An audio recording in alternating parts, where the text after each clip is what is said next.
in the Situation Room to back those threats up? Well, geography is destiny, and Venezuela is close to the United States, obviously in the same hemisphere. So there's no question that the White House and the appropriate cabinet agencies, Secretary of Defense, Secretary of State, so forth, are focused on this issue.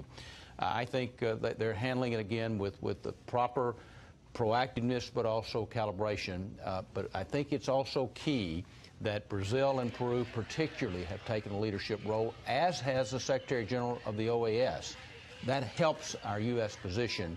But there's no doubt we've got the USS Abraham Lincoln right off the coast of Caracas.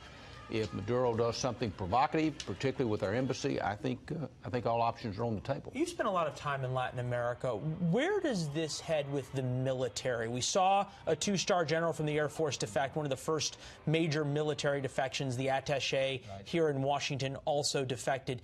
Do we get to a situation where there's a potential of the Venezuelan army turning on the Venezuelan people? I hope and pray not, and I do not believe that we will see that. That's my judgment. It could always happen with a strong man like Maduro.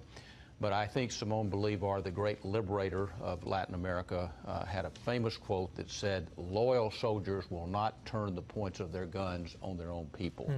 And I think so far that has largely been the case.